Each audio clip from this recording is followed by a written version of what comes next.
three planes have equations 2x minus 3y plus z is equal to 5, x plus y minus 2z is equal to 3, 3x minus 2y minus z is equal to alpha.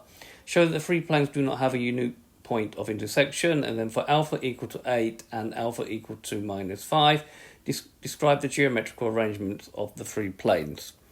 Okay, we can deal with the alpha bit later, but if we set up a matrix equation, so what we do, we take out the coefficients of this, so it's 2 minus 3, 1, 1, 1 minus 2, 3 minus 2 minus 1, because of its x, y, z, so you can say row times column, so that gives you 2x minus 3y plus z will be equal to 5, 3 and alpha, which we need to look at later. Okay, if we now look at this matrix here, we'll call that M. If we find the determinant of the matrix, now in further maths now you seem to be able to find the determinant of the matrix just using a GDC. So I've already shown you how to do that in another video. So some sort of technology, you just need to show that the determinant is equal to 0. So the determinant is equal to 0 of this. I will actually point out here, if you look here, I've done with GeoGebra, the determinant of that matrix is actually equal to 0. And the GeoGebra app I will put in the notes of the video. Okay, so the conclusion is the matrix is singular because the determinant is 0, and therefore the three planes do not have a unique point of intersection. And then we've got to decide what's actually happening here. Okay, so if we write out the equations of the plane in their Cartesian form, label them off 1, 2 and 3. We'll just leave alpha in it for the moment. First, we need to just check to see if any of these are actually parallel, and we can actually see that none of them are parallel. If two are parallel, then the other one is a line that goes through them. But we can see none of them is actually a multiple of the other, so therefore they're not parallel, and also they're not the same plane, i.e. they're not coincident. Okay, so the technique then, once we've eliminated that, is to eliminate one of the variables. I'm going to try and eliminate z and see if we get consistent equations or inconsistent equations. And determining whether we get consistent or inconsistent will determine the type of solution we get. So, if I do 1 plus 3, that will eliminate z straight away. That's going to give me 5x minus 5y is equal to 5 plus alpha. Then I'm going to take equation 3 and multiply it by minus 2 and add it to 2. So that's going to give me, first of all, multiplying by minus 2, minus 6x plus 4y plus 2z is equal to minus 2 alpha. We'll call that equation 4. And then I'm going to do 2 plus 4. So I'm going to do this one plus 2. So that's going to give me x minus 6, which gives me minus 5x. Y plus 4, which gives me plus 5y. Look, notice the similarities here. And then we're going to, the z's will disappear. And then we're going to get 3 minus 2 alpha. So in order to make this the same format, I'm just going to multiply through by minus 1. So it'll give me 5x minus 5y is equal to 2 alpha plus minus 3. So if I can show that these two are the same, then the equations are consistent. If they are different, they are inconsistent. And then the type of solution we get depends on that. Right, so looking at this equation and that equation. So when alpha is equal to 8, we've got 5x minus 5y is equal to 5 plus alpha. That becomes 5x minus 5y is equal to 5 plus 8, which is 5x minus 5y is equal to 13. Now we're going to look at this one.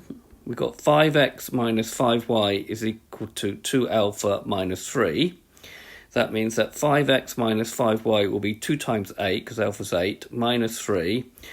And that's going to give me 5x minus 5y is equal to 13. So we've got consistent equations here. Therefore, these two equations are consistent. Now, if we look at this GeoGebra app, okay, what we can see here is when we got the last term is 8. So you can change these things around using the sliders. There are a lot of sliders to change, so I put them all in at the beginning. What can we see is we've got the 3 planes here, and they all meet on a straight line. Okay, and this GeoGebra app I will put in the note of the video. So I've got an infinite number of solutions, but they all meet on a straight line. This being the straight line here. Okay, so if we go back to this, and therefore when alpha is equal to 8, we've got this situation. There were 3 planes have a common line, and any point on the line provides a solution to the equation. This is called a sheaf of planes. The equations will be consistent. The solution will be the equation of the line. So it is actually possible to find the equation of the line in vector form or Cartesian form. Okay, so when alpha is equal to -5, we just repeat the process. We've got 5x minus 5y is 5 plus alpha. So we've got 5x minus 5y is equal to 5 minus 5. That gives 5x minus 5y is equal to 0.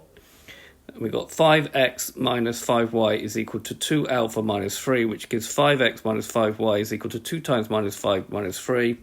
We get 5x minus 5y is equal to minus 13. This is inconsistent. This can't be both equal to 0 and minus 13 at the same time.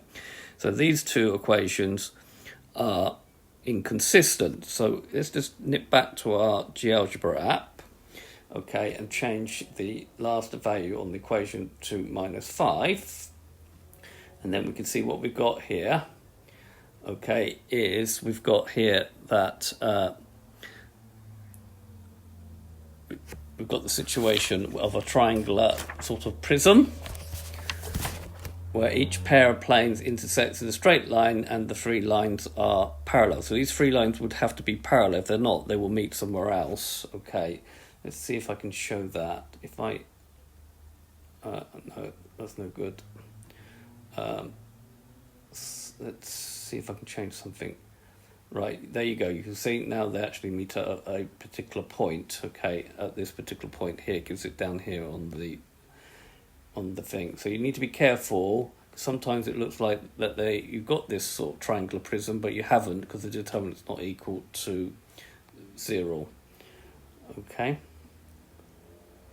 Okay, let's put it back to what we put in there. Okay, so here we've got the sort of triangular sort of prism sort of idea.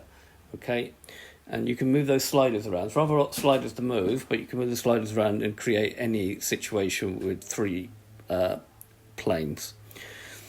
Okay, and I will put the GeoGebra applet in the notes of the video. So when alpha is equal to -5, we've got this situation. Each plane is parallel to the line of intersection of the other 2. These red lines have to be parallel. There is no point that is common to all 3 planes. This is called a triangular prism of planes, and the equations will be inconsistent, i.e. is no solution. Okay, this has been a video to show the difference between consistent and inconsistent equations and making the geometrical interpretation. I repeat, the GeoGebra applet is in the notes of the video. I hope you've understood, and I thank you very much for watching.